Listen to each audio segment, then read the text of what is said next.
na tulad mo. Ang salitang magnanakaw ay tila isang sampal kay Katrina. Nawala ang kanyang pagkukunwari. Ang mga mata nito ay nanlisik. Tumayo ito ng dahan-dahan, pinagpagan ang kanyang damit. You will regret this, Marco. Magmamakaawa ka rin sa akin na bumalik. Huwag mong hintayin ang araw na iyon dahil hindi ito darating, sagot niya. Tinawag niya si Mang Ben na kanina patahimik na nagmamasid sa isang sulok. Mang Ben, ihatid mo si Maam Sandoval palabas. At siguraduhin mong hindi na siya muling makakatapak sa pamamahay na ito. Nag-aalangan man ay tumango si Mang Ben, walang nagawa si Katrina, kundi maglakad palabas, ang bawat hakbang ay puno ng galit. Nang tuluyan na itong mawala sa kanyang paningin at sumara ang malaking pinto, saka lamang nakahinga ng maluwag si Marco. Ngunit ang lason ay naiwan na sa hangin. Hinanap ng kanyang mga mata si Emay. Nakita niya itong mabilis na tumalikod at pumasok sa kusina. Sa isang iglap, gusto niya itong sundan, gusto niyang sabihin na huwag itong maniwala sa anumang narinig o nakita. Gusto niyang ipaliwanag na ang babaeng iyon ay isang bangungot na matagal na niyang tinakasan. Ngunit paano? Anong karapatan niya? Iginala niya ang kanyang wheelchair patungo sa bintana na nakatanaw sa hardin. Doon, nakita niya si Emay na nagdidilig ng mga halaman, isang gawain na hindi naman talaga nito sakop. Ngunit alam niyang ginagawa iyon ni Emmy kapag gusto nitong pakalmahin ang sarili. Ang bawat galaw nito ay simple at totoo. Ang paraan ng paghawak nito sa pandilig, ang paraan ng pagyuko nito para alisin ang mga tuyong dahon, walang pagkukunwari, walang artipisyo. Si Emay. Sa loob ng ilang buwan, siya ang naging liwanag sa madilim niyang mundo. Ang kanyang mahinahon na boses ang pumapawi sa mga multo ng aksidente. Ang kanyang matyagang pag-aalaga ang unti-unting naghihilom hindi lang sa kanyang mga buto, kundi pati na rin sa kanyang kaluluwa. Ang kanyang simpleng presensya ay nagbibigay ng katahimikan na matagal nang ipinagkait sa kanya. At ngayon, ang laso ng kanyang nakaraan ay bumalik upang sirain ang munting kapayapaang iyon. Isang malamig na takot ang dumaloy sa kanyang mga ugat, isang takot na mas matindi pa kaysa sa takot na muling maaksidente. Ang takot na baka ang kadiliman sa loob niya, ang pait na iniwan ni Katrina, ay mahawaan ang kaisa-isang mabuting bagay na dumating sa kanya. Hindi ko siya pwedeng masaktan, sabi niya sa sarili. Hindi ko pwedeng hayaan na ang basura ng nakaraan ko ay maging basura niya rin. Nang gabing iyon, hindi siya mapakali. Tinawag niya si Mang Ben sa kanyang silid-aklatan. Mang Ben, si Emmy ayos lang ba siya? Tanong niya, sinusubukang gawing kaswal ang kanyang tono, ngunit nabigo. Bumuntong hininga ang matandang katiwala, ang kanyang mukha ay puno ng pag-aalala. Sir Marco, kung ako po ang tatanungin ninyo, hindi po siya okay. Anong ibig mong sabihin? Kanina po, pagkaalis ni Maam Katrina. Nag-atubili si Mang Ben, nakita ko po sila sa pasilyo. Tila po hinarang ni Maam Katrina si Nurse Emay. Hindi ko po narinig ang pinag-usapan nila, pero pagkaalis po ni Maam Katrina, nakita ko si Emay. Namumutla po siya, sir. Parang nakakita ng multo. Pagkatapos ay nagmamadali siyang tumakbo pabalik sa kanyang kwarto. Isang malamig na pangingilabot ang biglang bumalot sa buong katawan ni Marco. Ang lahat ng hangin ay tila naubos sa silid. Ang mga salita ni Mang Ben ay umalinggaw sa kanyang isipan. Hinarang si Emmy. Namumutla. Tumakbo. Katrina. Alam niya kung gaano kadesperado at kasama ang babaeng iyon. Ano man ang sinabi nito kay Emmy, sigurado siyang ito ay isang kasinungalingan na idinisenyo upang manakit, upang manira. Isang malakas na pagkabog ang naramdaman niya sa kanyang dibdib. Isang alarma. Isang hudyat na may isang bagay na napakasama ang nangyari. Nabigo siya. Nabigo siyang protektahan si Emmy. Ang lason na pilit niyang itinataboy ay nakahanap ng paraan upang makapasok, at ang target nito ay ang kaisa-isang taong ayaw na ayaw niyang masaktan. Nanginginig ang mga kamay ni Emmy habang pinipihit niya ang seradura ng pinto ng kanyang silid. Pagkasara nito, sumandal siya sa malamig na kahoy, ang kanyang mga tuhod ay tila babagsak anumang oras. Ang mga salita ni Katrina Sandoval ay umuulit-ulit sa kanyang isipan, isang laso na dahan-dahang kumakalat sa kanyang sistema. Stay away from him. Buntis ako at si Marco ang ama. We're working things out. Isa ka lang namang nurse. Alam mo na dapat kung saan ka lulugar. Buntis. Ang salitang iyon ay parang isang matalim na kutsilyo na humiwa sa bawat hibla ng pag-asang kanyang inipon. Buntis din siya. At si Marco rin ang ama. Napahawak siya sa kanyang tiyan, isang proteksyon na kilos na hindi niya namalayan. Biglang, ang maliit na lihim na nagbibigay sa kanya ng ligaya at takot ay naging isang simbolo ng kanyang kahihiyan. Isang simbolo ng kanyang katangahan. Paano siya naging ganito kabulag? Ang lahat ng kabaitan ni Marco, ang mga makahulugang tingin, ang mga sandaling pinaniwalaan niyang espesyal, lahat ba iyon ay isang kasinungalingan? Isa lamang ba siyang panakipbutas? Isang convenient na aliw habang nagpapagaling ito, habang hinihintay ang pagbabalik ng tunay na reyna ng kanyang buhay.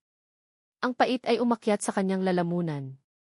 Ang pakiramdam ng pagiging isang hamak na kapalit ay mas masakit pa kaysa sa kahit anong pisikal na sakit. Siya, si Amelia Reyes, na minsang nangarap maging isang doktor, ay naging isang laruan lamang para sa isang bilyonaryo. Kailangan niya ng hangin. Kailangan niyang makatakas sa mga pader ng mansyon na ngayon ay tila sumisikip sa kanya. Dahan-dahan siyang lumabas ng kanyang silid, nag-iisip na pumunta sa hardin. Ngunit habang naglalakad siya sa tahimik na pasilyo, narinig niya ang mga boses mula sa silid aklatan na bahagyang nakaawang ang pinto. Ang boses ni Katrina. At ang boses ni Marco. Otomatikong napatigil si Emmy. Alam niyang mali ang makinig, ngunit hindi niya mapigilan ang kanyang mga paa.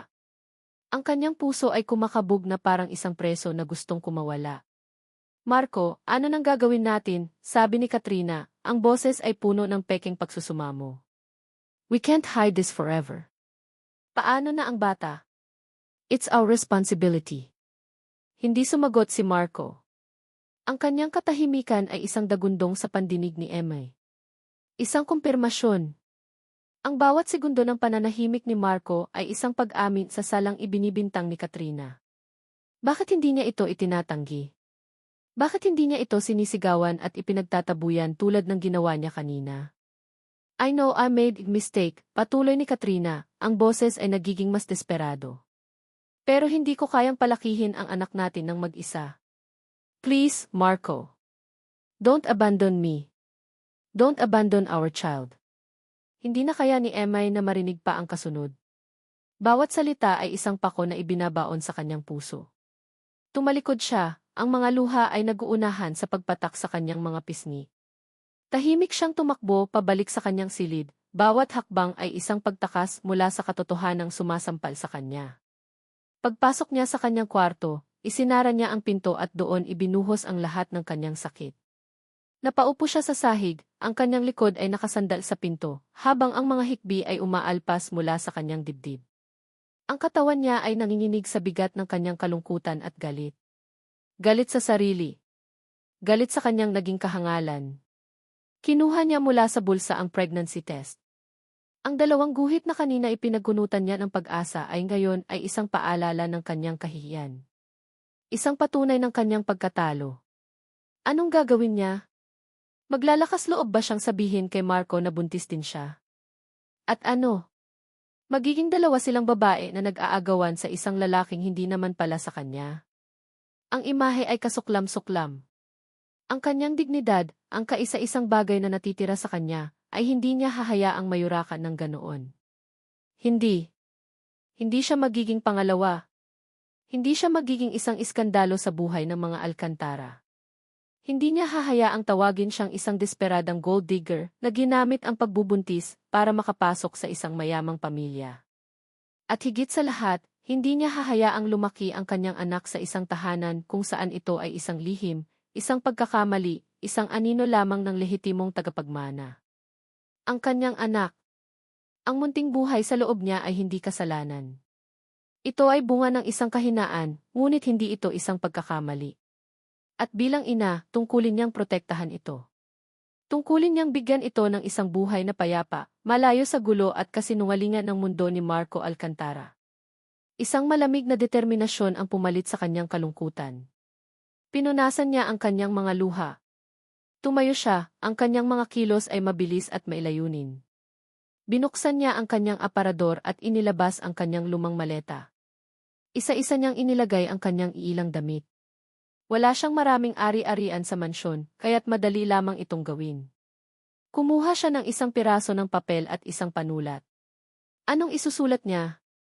Ang totoo. Nagbibitiw ako sa tungkulin dahil narinig kong buntis ang iyong dating kasintahan at hindi ko kayang maging kabit mo. Hindi. Kailangan niyang panatilihin ang kanyang profesionalismo hanggang sa huli. Dear M. Alcantara, please accept this letter as a formal resignation, effective immediately. I have to leave due to a family emergency that requires urgent attention. Thank you for the opportunity. Sincerely, Amelia Reyes, CN. Maikli. Formal. Walang emosyon. Perpekto. Itinupi niya ang sulat at ipinatong sa ibabaw ng kanyang kama. Huminga siya ng malalim. Ang pinakamahirap na bahagi. Kailangan niyang umalis ng walang nakakapansin. Ang gabi ang kanyang magiging kakampi. Hihintayin niyang maging tahimik ang buong bahay. Hihintayin niyang matulog ang lahat, kasama na si Marco at ang babaeng dinadala nito sa kanyang sinapupunan. Pumatak ang hating gabi. Dala ang kanyang maliit na maleta at ang kanyang handbag, dahan-dahan niyang binuksan ang pinto ng kanyang silid. Ang bawat munting ingay sa mansyon ay tila napakalakas sa katahimikan ng gabi. Maingat ang bawat hakbang niya sa pasilyo, pababa sa hagdanan para sa mga katulong. Nang makarating siya sa pintuan sa likod, saglit siyang napatigil. Sa huling pagkakataon, nilingon niya ang mansyon na sa loob ng ilang buwan ay naging kanyang mundo. Ang lugar kung saan siya nag-alaga, umasa, nagmahal at nasaktan. Isang huling luha ang pumatak mula sa kanyang mga mata. Ngunit hindi na ito luha ng kalungkutan, kundi luha ng paalam. Pinunasan niya ito ng may determinasyon. Lumabas siya sa malamig na hangin ng gabi at hindi na lumingon pa. Naglakad siya palayo sa mga gintong rehas ng mansyon ng mga Alcantara, palayo sa buhay na akala niya ay para sa kanya. Naglakad siya patungo sa pinakamalapit na sakayan ng bus, ang tanging dala ay ang kaunting pera sa kanyang pitaka, ang damit sa kanyang likod, at ang munting buhay na tumitibok sa loob niya, isang lihim na ipinapangako niyang aalagaan. Kahit mag-isa. Makalipas ang ilang buwan, sa isang maliit na bayan sa Laguna, isang babae ang nakatayo sa harap ng isang rural health clinic. Ang kanyang uniforme ay simple, hindi na kasing puti at kasing plansado ng dati. Ang kanyang buhok ay nakatali lang sa isang simpleng ponytail. Ngunit mayroong isang bagong kislap sa kanyang mga mata, isang kislap ng katatagan. Marahan niyang hinaplos ang kanyang tiyan, na ngayon ay malaki na at halatang halata na sa ilalim ng kanyang damit. Dito, malayo sa karangyaan at kasinungalingan ng Maynila, sisimulan niyang muli ang kanyang buhay. Dito, siya si Emmy Reyes, ang nurse ng komunidad. At dito, hihintayin niya ang pagdating ng kanyang anak, ang kanyang lakas, ang kanyang pag-asa, ang kanyang lahat. Mag-isa, ngunit buo. 4 na taon.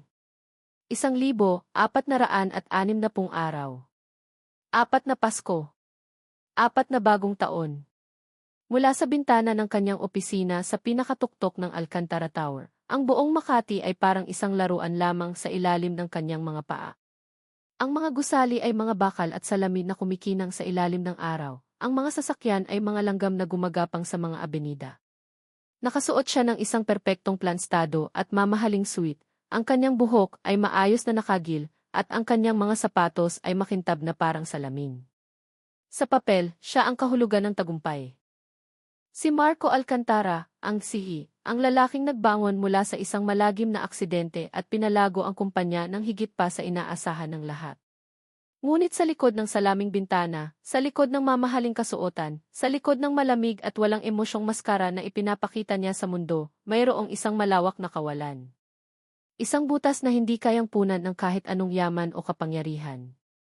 4 na taon na siyang ganito. Gising sa umaga, trabaho buong araw, uwi sa isang mansyon na malaki ngunit walang buhay. Ang tanging bagay na nagpapanatili sa kanya ay hindi ang mga numero sa stock market o ang mga bagong kontrata. Ito ay isang paghahanap, isang obsesyon. Ang kanyang atensyon ay bumalik sa kanyang malawak na mesa na gawa sa mahogany. Sa gitna ng mga opisyal na dokumento at mga ulat sa pananalapi, mayroong isang hiwalay na salansa ng mga folder. Maingat niya itong binuksan. Sa loob ay mga litrato at impormasyon ng iba't ibang babae na nagngangalang Amelia Reyes. Isang Amelia Reyes mula sa Cebu, isang may asawa na. Isang Amelia Reyes mula sa Davao, isang teenager pa lamang. Isang Amelia Reyes mula sa Pampanga, isang 60 taong gulang na ginang. Walang isa man sa kanila ang kanyang emay. Ikinuyom niya ang kanyang mga palad. 4 na taon na ang nakalipas mula noong umagang iyon nang matagpuan niya ang maikling sulat sa kama ng silid nito. Family emergency. Isang kasinungalingan. Alam niya iyon. Matapos niyang basahin ang sulat, ang unang taong hinarap niya ay si Katrina. Ang alaala ay malinaw pa rin. Ipinatawag niya ito, hindi sa mansyon, kundi sa isang neutral na lugar. Doon, walang pag-aalinlangan, inamin ni Katrina ang lahat. Ang kanyang mga mata ay puno ng mapanghamak na tagumpay. Inamin nito ang pagsisinungaling tungkol sa pagbubuntis, ang pagsadya na marinig ni Emmy ang kanilang ipag-uusap. She was just a nurse, Marco, sabi pa nito sa kanya, na para bang iyon ang pinakamakatuwirang paliwanag sa mundo. Ano naman ang laban niya sa akin? Sa araw na iyon, isang bagay ang namatay sa loob ni Marco, ngunit isang bagay din ang isinilang, isang panata. Hahanapin niya si Emmy. Hahanapin niya ito at itatama ang lahat ng kasinungalingang sinira sila. Ngunit si Emmy ay parang bulang naglaho. Walang social media account. Ang numerong ibinigay nito sa ahensya ay hindi na gumagana. Maging ang ahensyang pinagkuhanan niya rito ay nagsara na. Sinubukan niyang hanapin ang pamilya nito sa Laguna base sa mga kwento nito, ngunit walang nakakakilala sa kanila sa bayang kanyang nabanggit. Sinibak na niya ang 3 grupo ng mga pribadong investigador. Lahat sila ay bumalik na walang dala kundi mga bayarin. Isang katok sa pinto ang pumutol sa kanyang pag-iisip. Pumasok si Mang Ben, may dalang isang tasa ng kape. Ang matandang katiwala ay mas lalo pang numipis sa loob ng 4 na taon, at ang mga guhit sa kanyang mukha ay mas lumalim. Alam ni Marco na pasan din ni Mang Ben ang bigat ng pagsisisi. Sir Marco, kape po ninyo, sabi nito sa mahinang boses. Tumango lamang si Marco, ang kanyang mga mata ay nakatuon pa rin sa mga folder. Nag-atubili si Mang Ben, hindi kaagad umalis. Sir, may mayroon po sana akong sasabihin. Sa unang pagkakataon sa buong araw na iyon, tiningnan ni Marco ang matanda. Ano iyon, Mang Ben? Tumawag po ang pinsan ko mula sa Laguna. Siya po iyong tagabayan ng Santa Cruz, dahan-dahang paliwanag ng matanda. Napagkwentuhan lang po namin ang tungkol sa head nurse sa kanilang community clinic. Napakabait daw po at napakasipag. Halos 4 na taon na raw po doon. Ang pangalan daw po. M.I.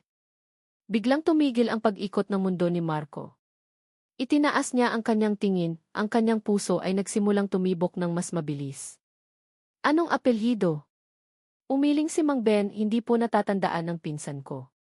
Nurse Emma lang daw po talaga ang tawag ng lahat sa kanya. Pero ang sabi niya mag-isa raw pong pinalalaki ang kanyang anak na babae.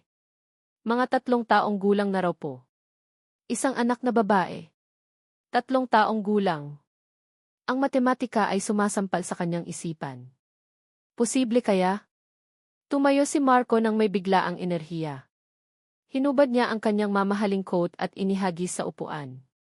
Kinuha niya ang susi ng kanyang sasakyan. Saan po kayo pupunta, sir? Gulat na tanong ni Mang Ben. Sa Santa Cruz, sagot ni Marco, ang kanyang boses ay puno ng determinasyon na ngayon lang muling narinig ng matanda. Ikaw na ang bahala sa mga meeting ko. Ay cancel mo lahat. Ang biyahe mula sa sementadong gubat ng Makati patungo sa luntiang mga bukirin ng Laguna ay isang pagbabago hindi lang sa tanawin, kundi pati na rin sa kanyang kaluluwa. Habang papalayo siya sa syudad, tila ganoon din kalayo niya iniiwan ang malamig at walang buhay na si Marco Alcantara. Sa bawat kilometrong kanyang tinatakbo, ang pag-asa, isang damdaming matagal na niyang kinalimutan, ay unti-unting sumisibol sa kanyang dibdib. Maaari itong maging isang maling hinala. Maaaring isa lamang itong pagkakataon. Ngunit paano kung hindi? Paano kung ito na ang sagot sa 4 na taon niyang pagdarasal? Pagdating niya sa bayan ng Santa Cruz, naramdaman niya ang init at alinsangan ng probinsya. Ibang-iba sa naka-aircon niyang mundo. Ang mga tao ay mababagal maglakad, ang mga ngiti ay mas madalas. Ibinaba niya ang bintana ng kanyang sasakyan. Huminto siya sa tabi ng kalsada upang magtanong. Excuse me po, saan po dito ang community clinic? Tanong niya sa isang nagwawalis na tindera. Ay, diretsuhin mo lang iyan, sir. Pagdating mo sa plaza, makikita mo na ang klinik sa tapat ng palaruan, magiliw na sagot nito. Nagpasalamat si Marco at sinunod ang direksyon. Narating niya ang plaza ng bayan. Ito ay isang tipikal na plaza sa probinsya, may monumento ni Rizal sa gitna, may mga nagtitinda ng fishball sa gilid, at isang palaruan na puno ng tawanan ng mga bata. At doon, sa tapat nito, nakatayo ang isang simpleng gusali na may nakapintang Santa Cruz Community Clinic. Iparada na sana niya ang sasakyan ng isang bagay ang kumuha ng kanyang atensyon sa palaruan. Isang batang babae. Nakasuot ito ng isang simpleng kulay rosas na damit, ang kanyang buhok ay nakatali sa dalawang tirintas. Nakikipaghabulan ito sa ibang mga bata. May kung anong humila kay Marco. Hindi niya maipaliwanag. Pinanood niya ang bata. Tumawa ito at sa isang iglap, tila huminto ang pagtibok ng kanyang puso. Ang tawa ay nawala. Napalitan ito ng isang iyak. Nadapa ang bata. Bago pa man makapag-isip ang kanyang utak, kumikilos na ang kanyang katawan. Mabilis niyang binuksan ang pinto ng kanyang sasakyan at halos takbuhin ang distansya patungo sa palaruan. Ang mga tingin ng ibang mga magulang ay hindi niya pinansin. Ang tanging nakikita niya ay ang umiiyak na batang babae na nakaupo sa damuhan, hawak ang nagasgas na tuhod. Dahan-dahan siyang lumuhod sa harap nito, ang kanyang mamahaling pantalon ay nabahira ng alikabok. Hey, okay ka lang? Tanong niya. Ang kanyang boses ay mas malumanay kaysa sa ginamit niya sa loob ng 4 na taon. Tumingala ang bata sa kanya, ang mga mata nito ay puno ng luha. At sa sandaling iyon, ang mundo ni Marco Alcantara ay tuluyang huminto. Ang hangin ay tumigil sa kanyang mga baga. Ang oras ay nagyelo. Ang mga mata. Ang mga iyon ay hindi mata ng isang estranghero. Ang mga iyon ay ang kanyang mga mata. Ang hugis, ang kulay, ang lalim, ang mga matang nakikita niya sa salamin tuwing umaga ay nakatitig pabalik sa kanya mula sa mukha ng isang anghel. Inabot niya ang kanyang kamay, nanginginig, at marahang pinunasan ang luha sa pisngi nito. Huwag ka nang umiyak, bulong niya. Tumingin sa kanya ang bata, ang pag-iyak ay unti-unting humihina, napapalitan ng pagtataka. Anong pangalan mo, iha? Tanong ni Marco, ang kanyang boses ay nanginginig sa bigat ng isang katotohanang unti-unti nang nabubuo sa kanyang isipan. Suminghot ang bata at sumagot sa isang maliit, malinaw na boses. Angela po. Jella. Ang amoy ng betadine at alkohol ang nagsisilbing pabango ng buhay ni Emmy sa loob ng nagdaang 4 na taon. At para sa kanya, ito ang pinakamabangong amoy sa buong mundo. Ito ang amoy ng serbisyo, ng layunin, ng isang buhay na muli niyang binuo mula sa mga abo ng kanyang durog na puso. Sa maliit na community clinic ng Santa Cruz, siya ay hindi isang hamak na nurse. Siya si Nurse Emmy, ang sandalan ng komunidad. Ang kanyang mga kamay, na minsan ay nag-alaga sa isang bilyonaryo, sa isang marangyang mansyon, ay ngayon nag-aasikaso sa mga sugat ng isang magsasaka, nagbibigay lunas sa lagnat ng anak ng isang labandera, at nagpapayo sa mga batang ina tungkol sa tamang pagpapasuso. Salamat po, Nurse Emmy, sabi ni Aling Feli, isang matandang ginang na may rayuma, habang tinutulungan niya itong bumaba sa examining bed. Gumaan po talaga ang pakiramdam ko kapag kayo ang kausap ko. Ngumiti si Emmy, isang ngiting totoo at hindi pilit. Magpahinga po kayo, Aling Feli, at inumin niyo po sa tamang oras ang gamot ninyo.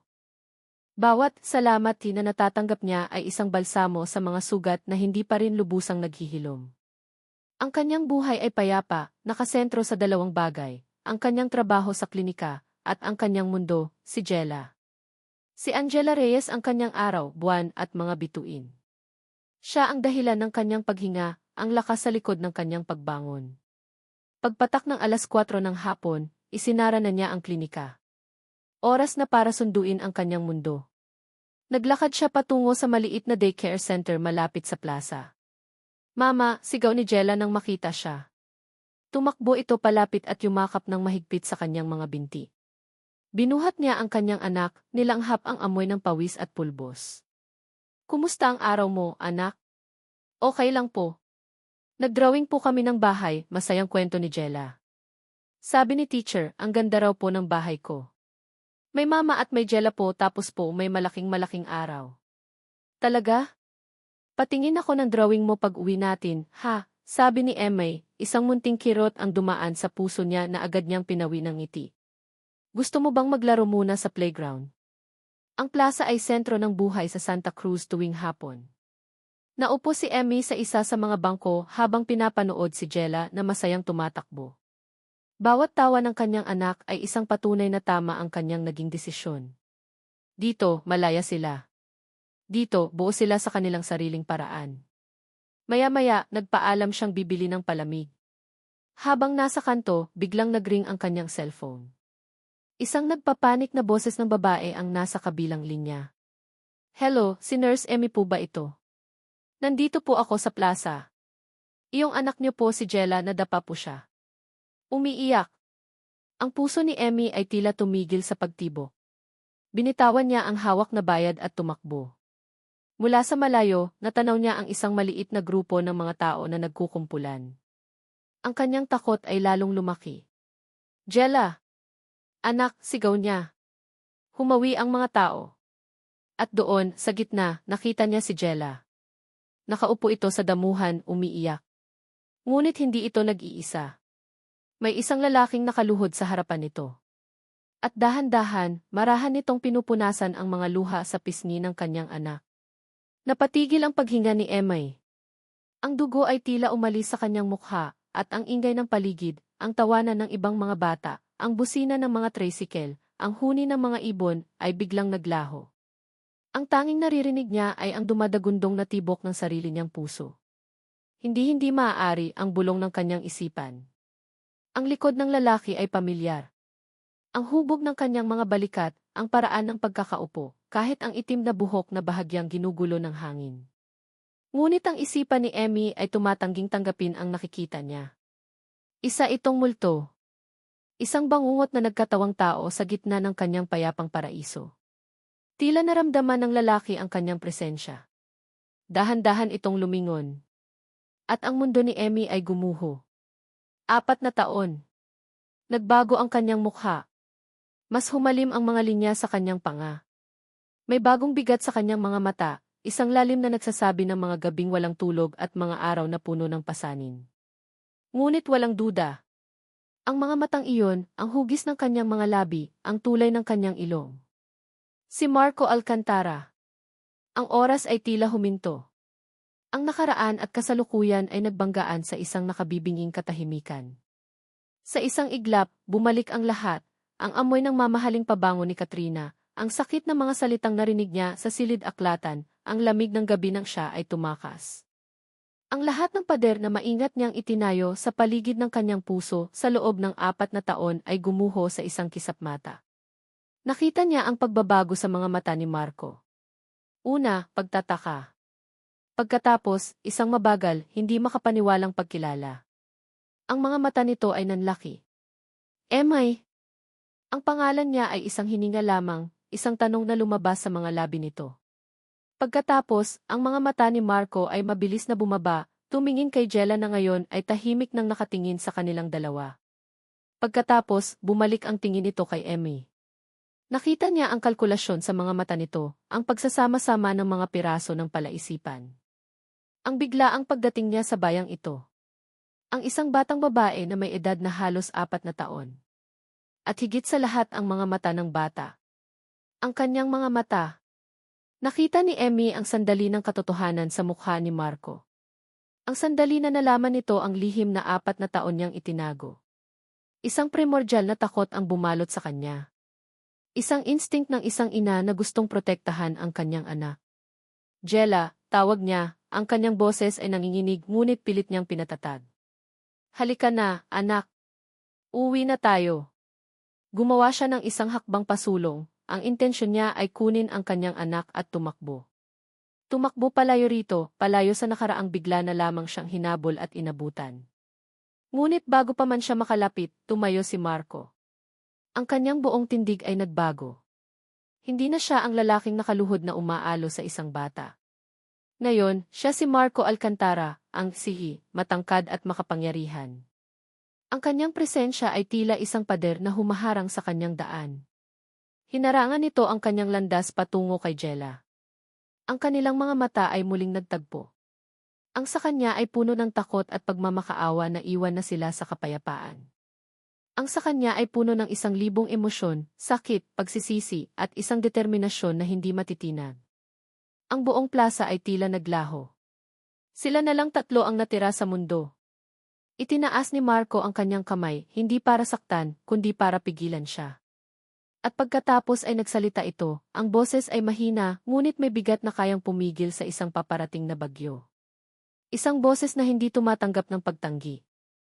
Emay, kailangan nating mag-usap. Emay, kailangan nating mag-usap. Ang mga salitang iyon ay lumabas sa bibig ni Marco na parang isang huling dasal. Nakatayo siya sa gitna ng plaza, ang puso niya ay kumakarera, ang kanyang mga palad ay nanlalamig. Sa kanyang harapan, si Emay, ang babaeng 4 na taon niyang hinanap, ang babaeng laman ng bawat panaginip at bangungot niya. Ang kanyang mukha ay isang maskara ng pagkagulat at takot. Ang paraan ng pagtingin nito sa kanya ay tila ba siya isang multo, isang halimaw na bumalik upang sirain ang kapayapaang matagal na nitong natagpuan. At sa tabi niya, ang kanilang anak. Si Jella. Ang kanyang anak. Ang katotohanan ng mga salitang iyon ay hindi pa rin lubusang nagsisink in. Wala na tayong dapat pag-usapan pa, sagot ni Emmy, ang boses ay nanginginig ngunit pilit na pinatatag. Hinila nito si Jella palapit sa kanya, na para bang isang kalasag laban sa kanya. Uuwi na kami. Huwag kang tumakbo. Please, Emmy, huwag ka nang tumakbo ulit, ang sigaw ng isipan ni Marco. Please, pakiusap niya, ibinaba ang kanyang boses upang siya lang ang makarinig. 5 minuto. 10 minuto. Kahit gaano katagal ang kailanganin mo. Pero pakinggan mo ako. May karapatan kang malaman ang totoo. At may karapatan si Jella. Ang pagbanggit sa pangalan ng bata ang tila nagpatigil kay Emmy. Tumingin ito sa anak nila, na ngayon ay nagpapalipat-lipat ng tingin sa kanilang dalawa, ang maliliit na kilay ay nakakunot sa pagkalito. Nakita ni Marco ang pag-aalangan sa mga mata ni Emmy, ang pagtatalo ng isang ina na gustong protektahan ang kanyang anak at ng isang babaeng naguguluhan. May isang maliit na kapihan sa kanto, mabilis niyang sabi, sinusulit ang pagkakataon. Doon na lang tayo. Pangako, pagkatapos nito, kung gusto mo pa ring umalis kami, hindi na kita pipigilan. Isang kasinungalingan iyon. Hinding-hindi na niya sila pakakawalan pa. Ngunit iyon ang kailangan niyang sabihin para lang makuha ang pagkakataong ito. Tumango si Emay ng dahan-dahan, isang halos hindi mahahalata na paggalaw. Para kay Marco, iyon ay isang napakalaking tagumpay. Ang paglalakad papunta sa kapihan ay ang pinakamahabang 10 metro sa buhay ni Marco. Si Emmy ay naglalakad sa unahan, hawak ng mahigpit ang kamay ni Jella. Siya ay nasa likuran, isang estranghero na sumusunod sa kanyang sariling pamilya. Ang bawat tingin ng mga taong bayan ay parang mga karayom na tumutusok sa kanya. Pumasok sila sa isang maliit at tahimik na lugar na amoy kape at bagong lutong tinapay. Pumili sila ng isang mesa sa pinakasulok. Si Emmy ang umupo sa loob, kasama si Jella sa tabi niya. Si Marco ang naupo sa tapat nila, isang lamesa ang naghihiwalay sa kanila, isang lamesa na tila kasing lawak ng 4 na taon nilang pagkakahiwalay. Sa una, walang nagsasalita. Si Jella, napagod na sa mga pangyayari, ay isinandal ang kanyang ulo sa braso ni Emmy at hindi nagtagal ay nakatulog. Ang katahimikan ay mabigat, puno ng mga hindi nasasabing salita at mga lumang sakit. Si Marco ang unang bumasag dito. Emay, ni. Nag-umpisa siya, ngunit hindi niya alam kung saan magsisimula. Saan nga ba? Sa simula? O sa katapusan? Bakit ka nandito, Marco? Tanong ni Emmy, ang mga mata ay nakatuon sa natutulog nilang anak.